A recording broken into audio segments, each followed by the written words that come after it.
Tout d'abord, pour situer le contexte, en 2018, MACSF a assuré près de 49 000 médecins généralistes, dont 35 000 libéraux, ce chiffre étant à rapporter aux 87 000 médecins généralistes inscrits à l'ordre des médecins durant cette même période. Ces sociétaires nous ont adressé en 2018 390 déclarations de sinistres, soit un taux de sinistralité de 1,11%, en augmentation par rapport à l'an dernier. Sans surprise, ces réclamations s'effectuent surtout devant les commissions de conciliation et d'indemnisation, les fameux CCI, puis de manière amiable avec ou sans l'aide d'une protection juridique, la voie judiciaire arrivant seulement ensuite.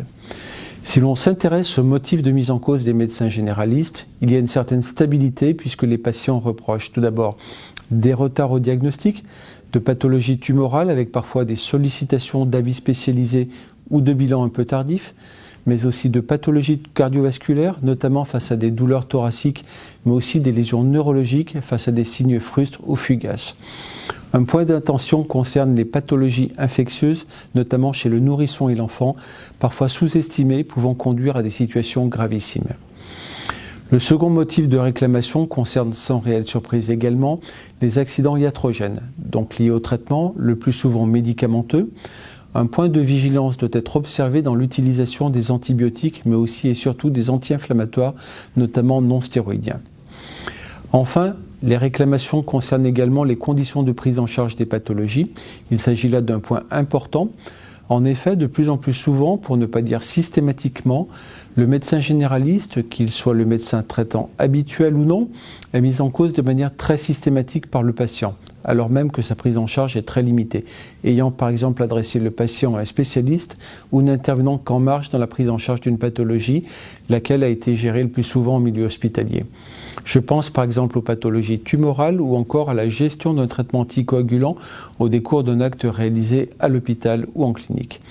D'une manière plus globale, le suivi post-opératoire est de plus en plus souvent source de contestation, sans que l'on puisse néanmoins y voir une corrélation avec la montée en puissance de l'ambulatoire. De manière plus anecdotique, je rappellerai l'importance de garder à l'esprit des réflexes médicaux classiques ou usuels face à des situations toujours assez stéréotypées. Je pense notamment à une fièvre au retour d'un séjour en zone impaludée, laquelle doit systématiquement faire penser à un paludisme jusqu'à preuve du contraire. Aux côtés des modes de réclamation mentionnés ci-dessus, nous dénombrons également cette année encore des plaintes pénales. 36 en 2018 exactement, lesquelles sont particulièrement difficiles à vivre pour nos sociétaires, les conséquences tant personnelles que professionnelles pouvant être dramatiques. Enfin, malgré une charge de travail toujours très intense, il importe de conserver, ou tout au moins de tenter de conserver, une relation patient-médecin de qualité, laquelle peut souvent conduire à éviter des plaintes ordinales. 36 plaintes de ce type ayant été répertoriées en 2018. Si l'exercice médical est difficile, l'activité de médecin généraliste est particulièrement complexe. Celui-ci doit à la fois prendre en charge des patients en première ligne pour des pathologies courantes ou bénignes, mais aussi être en mesure de détecter, à partir de signes parfois frustres, des pathologies plus graves ou beaucoup plus rares. Tout ceci dans un contexte de surcharge de travail que l'on connaît. Je terminerai cette synthèse en rappelant, si besoin était, l'importance d'une bonne tenue du dossier médical, donc de la traçabilité des démarches diagnostiques ou des éléments thérapeutiques.